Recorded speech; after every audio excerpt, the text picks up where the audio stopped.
नमस्कार. आजच्या व्हिडिओमध्ये मी तुम्हाला वटपौर्णिमेच्या दिवशी सौभाग्यवती स्त्रियांनी कोणत्या रंगाची साडी नेसावी, त्याबरोबरच कोणत्या रंगाची साडी चुकूनही नेसू नये आणि वटपौर्णिमेसाठी कोणकोणते शुभ रंग आहेत आणि या सणाला बांगड्या घालताना कोणत्या रंगाच्या बांगड्या अजिबात घालायच्या नाही किंवा कोणत्या प्रकारच्या बांगड्या घालाव्या अशी बरीच माहिती मी तुम्हाला आजच्या व्हिडिओमध्ये देणार आहे. लवकरच येत आहे वटपौर्णिमेचा पवित्र सण, जो की सुवासिनी महिलांसाठी अतिशय खास असतो. या दिवशी महिला सुंदर साडी, दागिने घालून साजशृंगार करून आपल्या पतीच्या दीर्घायुष्यासाठी व्रत करतात. वडाच्या झाडाची पूजा करतात. आपल्या हिंदू धर्मात वटसावित्रीच्या व्रताला खूप महत्त्व आहे. हे व्रत बायको आपल्या नवऱ्याच्या दीर्घायुष्यासाठी करते. या दिवशी महिला हौसेने नटून-थटून वडाची पूजा करण्यासाठी जातात. कारण आपण स्त्रिया रोज तरी एवढे काही नटत नाहीत. पण असे ठराविक सण आहेत आपल्या हिंदू धर्मामध्ये, जसे की संक्रांत असेल, दिवाळी असेल, नागपंचमी किंवा वटपौर्णिमा. या दिवशी मात्र आपण आवर्जून नटत असतो आणि आपण अशा सणाच्या दिवशी खरं तर साजशृंगार करण्याला सुद्धा खूप महत्त्व आहे. त्यामुळे तुम्ही छान शृंगार करून नटून-थटून वडाची पूजा करा. आपण प्रत्येक स्त्रीला छान असं तयार व्हायला खूप आवडतं. त्यामुळे वटपौर्णिमेचा सण स्त्रियांसाठी खूपच मोठा आणि आनंदाचा आहे. यावर्षी म्हणजे 2024ला वटपौर्णिमा शुक्रवारी 21 जूनला साजरी केली जाणार आहे. हा सण नवरा-बायकोच्या नात्यामधील गोडवा वाढवण्यासाठी खूपच महत्त्वाचा मानला जातो. कारण या दिवशी पत्नी पतीच्या दीर्घायुष्यासाठी, अखंड सौभाग्यासाठी आणि सुखी संसारासाठी वटपौर्णिमेचे व्रत करते, पूजा करते. वटपौर्णिमा म्हणजे 7 जन्म तोच पती मिळावा यासाठी केलं जाणारं व्रत. हे व्रत केल्यावर आपल्या पतीला जास्त आयुष्य मिळते आणि पुढच्या 7 जन्मासाठी आपल्याला तोच पती मिळतो, अशी धारणा आहे. कारण ज्याप्रमाणे वटवृक्षाचे आयुष्य खूप जास्त असते, त्याचप्रमाणे आपल्या पतीचे आयुष्यही खूप जास्त असावे, यासाठी वटवृक्षाची पूजा केली जाते. या दिवशी अनेक महिला वडाच्या झाडाची पूजा होईपर्यंत निर्जला व्रत करतात. पण पूर्वीच्या स्त्रिया 3 दिवसांचे व्रत करायच्या. मात्र आता पौर्णिमेच्या दिवशी स्त्रिया उपवास करून वडाच्या झाडाची पूजा करतात आणि मग उपवास सोडतात. तर अशा प्रकारे या वटपौर्णिमेच्या सणाचं खूप महत्त्व आहे. पण त्याबरोबरच स्त्रियांसाठी तर हा सण अतिशय महत्त्वाचा मानला जातो. कारण या दिवशी आपण अखंड सौभाग्यासाठी पूजा करत असतो. त्यामुळे हा सण खरं तर सौभाग्यकारक म्हणला तरीही चालेल. आणि त्या स्त्रियांना प्रश्न पडलेला असतो, की या दिवशी कोणत्या रंगाची साडी नेसावी आणि कोणत्या रंगाची नेसू नये. आणि आपल्या हिंदू धर्मात प्रत्येक रंगाचं वेगळं आणि अनन्यसाधारण असं महत्त्व आहे. कारण प्रत्येक रंग तुम्हाला एक वेगळी ऊर्जा प्रदान करतो. काही रंग सकारात्मक शुभदायी लहरी प्रदान करतात, तर काही रंग अशुभ मानले जातात. कारण रंग हा आपल्या मूडवर परिणाम करतो, आपल्या मनाला उत्तेजित करतो. एक रंग हा दुसऱ्या रंगाहून वेगळा असतो. प्रत्येक रंगाला स्वतःचे एक अस्तित्व असते. प्रत्येक रंगाला विशिष्ट अर्थ आहे. रंगाचे अस्तित्व आणि त्याचा अर्थ यामुळे एक प्रकारचे वातावरण निर्माण होते. जीवनातील रंगाचे महत्त्व शब्दात मांडणे अशक्यच आहे.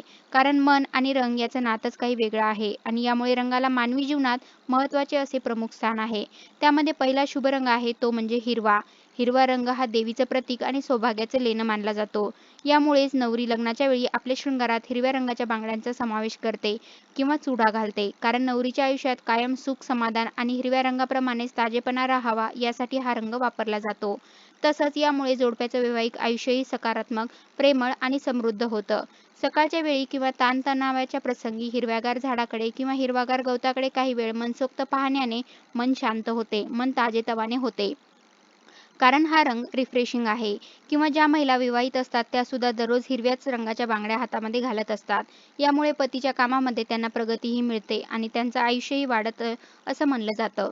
तसेच हिरवा रंग हा निसर्गाशी संबंधित असल्यामुळे एक वेगळीच ऊर्जा तुम्हाला मिळते. शास्त्रातही हिरव्या रंगाला खूप महत्त्व आहे किंवा आपण सुद्धा देवीची ओटी भरताना शक्यतो हिरव्या रंगाचा ब्लाऊज किंवा हिरव्या रंगाची साडी घेतो. त्यावरूनच हिरवा रंग हा किती शुभ आहे हे आपल्याला समजतं. त्यामुळे शक्य झालं तर किंवा तुमच्याकडे असेल तर वटपौर्णिमेला तुम्ही शक्यतो हिरव्या रंगाची साडी अवश्य नेसा. त्यानंतरचा शुभ रंग आहे तो म्हणजे पिवळा. आपल्या हिंदू धर्मात पिवळ्या रंगाच्या कपड्यांना पितांबर म्हटलं जातं. कोणत्याही प्रकारचा मांगलिक कार्यात पिवळा रंग जास्त वापरला जातो. तसेच पूजेतही पिवळा रंग खूप शुभ मानला जातो. पिवळा रंग हा सूर्यदेव, मंगळ आणि बृहस्पतीसारख्या ग्रहांचे प्रतिनिधित्व करतात. हे प्रकाश देखील दर्शवतात आणि पिवळा रंग परिधान केल्याने आपला गुरुग्रह सुद्धा बलवान होतो. तसेच सौभाग्यातील दुसरी सर्वात महत्त्वाची गोष्ट म्हणजे हळद. जसे की आपण हळदी-कुंकू म्हणतो त्यातील हळद. हळदीला जेवढं महत्त्व आपल्या हिंदू धर्मात आहे तेवढंच महत्त्व पिवळ्या रंगाला आहे. खरंच तुम्ही शक्य झालं तर वटपौर्णिमेच्या दिवशी पिवळ्या रंगाची साडी अवश्य नेसा. कारण पौर्णिमेच्या दिवशी सुद्धा आपण भगवान विष्णू आणि माता लक्ष्मीची सुद्धा पूजा करत असतो आणि भगवान विष्णूंना पिवळा रंग हा अतिशय प्रिय आहे आणि आपल्या सर्वांना माहिती आहे जिथे विष्णू असतात तिथेच माता लक्ष्मी निवास करते. तुम्ही जर पिवळ्या रंगाची साडी घालून सुद्धा माता लक्ष्मी आणि भगवान विष्णूची पूजा केली तर त्यांचा कृपाशीर्वाद तुम्हाला नक्कीच मिळेल. त्यामुळे पिवळ्या रंगाची साडी सुद्धा तुम्ही नेसू शकता.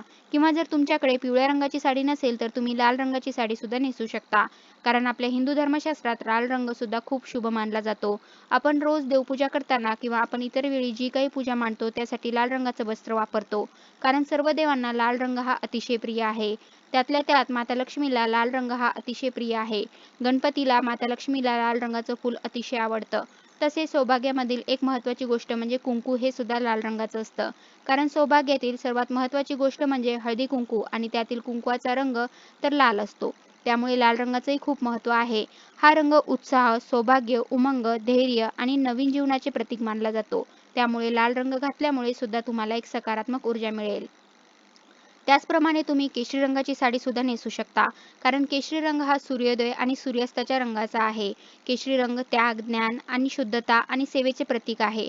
छत्रपती शिवाजी महाराजांच्या सेनेचा ध्वज रामकृष्ण आणि अर्जुन यांच्या रथांचे ध्वज केशरी रंगाचे होते. कारण केशरी रंग शौर्य, बलिदान, वीरता यांचे प्रतीक आहे.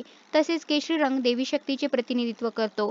या रंगातून आपल्याला एक सकारात्मक ऊर्जा प्रवाहित होत असते. त्यामुळे केशरी रंगाची साडी घातल्याने सुद्धा तुम्हाला एक नवीन प्रकारची ऊर्जा मिळेल. याशिवाय आपल्या ज्ञान परंपरेतही अग्नीला खूप महत्त्व आहे, जो अंधकार आणि वाईटाचा नाश करतो. त्यात लाल, पिवळा, भगवा रंग दिसतो. त्याचा संबंध यज्ञाशी आहे. त्यामुळे या रंगाची साडी सुद्धा तुम्ही अवश्य नेसू शकता. त्यानंतर सर्व स्त्री वर्गाच्या आवडीचा रंग म्हणजे गुलाबी. जवळपास प्रत्येकीला गुलाबी रंग हा आवडतो. गुलाबी रंग हा प्रेमाचे प्रतीक आहे, आनंदाचे प्रतीक आहे. गुलाबी रंग हा नेहमी स्त्रियांना आकर्षित करतो. या रंगाचे कपडे घातल्यामुळे आपलं मनही प्रसन्न होतं आणि एक वेगळीच एनर्जी आपल्याला मिळत असते. गुलाबी रंगामुळे सुख समाधान येतं आणि आपलं मन सुद्धा शांत राहतं. त्यामुळे गुलाबी रंगाचं एक वेगळंच महत्त्व आहे. त्यामुळे तुम्ही गुलाबी रंग किंवा आतापर्यंत मी जे काही तुम्हाला रंग सांगितले, त्या रंगाच्या साड्या मात्र कोणताही न विचार करता घालू शकता. कारण हे अतिशय शुभ रंग आहेत. पण त्याबरोबरच तुम्ही चिंतामणी कलर, राणी कलर, पोपटी कलर किंवा क्रीम कलर अशा रंगाच्या साड्या सुद्धा नेसू शकता. मग तुम्हाला प्रश्न पडेल की या दिवशी तुम्हाला कोणत्या रंगाची साडी नेसायची नाही? तर वटपौर्णिमेच्या दिवशी तुम्ही काळ्या किंवा निळ्या रंगाची साडी नेसायची नाही. काळे निळे कपडे घालून पूजा करणं अशुभ मानलं जातं. आपल्या हिंदू धर्मामध्ये कोणत्याही देवकार्यात किंवा शुभ कार्यात आपण काळा रंग वापरत नाही. त्यामुळे शक्यतो तुम्ही काळा, निळा किंवा पूर्ण पांढऱ्या रंगाची साडी नेसू नका. तसेच वटपौर्णिमेला सुंदर साडीसोबतच साजशृंगार करणं देखील शुभ मानलं जातं. यावेळी हातात काचेच्या बांगड्या, केसामध्ये सुवासिक फुलांचा गजरा, नाकात नथ, कुंकू, टिकली, दागिने, पैंजण, जोडवी, अत्तर असा आवडीनुसार तुम्ही शृंगार करायचा आहे. त्यामध्ये बांगड्याबद्दल सांगायचं झालं तर आता फॅशनच्या युगामध्ये तर बरेच जण बांगड्या तर घालतच नाहीत किंवा बरेच जण एक तरी घालतात. तरी ठीक आहे, एक का होईना पण दररोज बांगडी घातली पाहिजे. 16 शृंगारामध्ये बांगड्यांचा समावेश होत असतो. त्यामुळे सणावाराच्या दिवशी तरी आपण आपल्या हातामध्ये काचेच्या बांगड्या ह्या घातल्याच पाहिजेत. या दिवशी आपल्या हातात थोड्या का होईना पण काचेच्याच बांगड्या असल्या पाहिजेत. त्यातल्या त्यात तुम्ही हिरव्या रंगाच्या बांगड्या घालण्याचा प्रयत्न करा. या दिवशी तुम्ही शक्यतो प्लास्टिकच्या किंवा मेटलच्या बांगड्या घालू नका. हिंदू धर्मशास्त्रात काचेच्या हिरव्या बांगड्यांना जास्त महत्त्व आहे. कारण हिरवा रंग शुभ आणि सौभाग्य प्राप्तीचं प्रतीक मानला जातो. आणि असे सुद्धा म्हणतात की हिरवा रंग घातल्यामुळे त्यांच्या सौभाग्यामध्ये वाढ होते, पतीच्या प्रगतीमध्ये वाढ होते. त्यामुळे तुम्ही शक्यतो काचेच्या बांगड्या घाला. बांगड्या घालताना एका हातामध्ये 6 घातल्या तर दुसऱ्या हातामध्ये 1 बांगडी जास्त घाला. म्हणजे 7 घाला. मी फक्त उदाहरण दिलं. तुम्ही यापेक्षा कमी किंवा जास्त घालू शकता. फक्त 1 बांगडी जास्त घालावी असे बांगड्या घालण्याचे नियम आहेत. अशा प्रकारे आजच्या व्हिडिओमध्ये मी तुम्हाला वटपौर्णिमेसाठी शुभ रंग कोणत्या रंगाची साडी नेसावी किंवा कोणत्या रंगाची नेसू नये, तसेच कोणत्या प्रकारच्या बांगड्या घालाव्या आणि कोणत्या रंगाच्या घालू नयेत अशी संपूर्ण माहिती सांगितली आहे. धन्यवाद.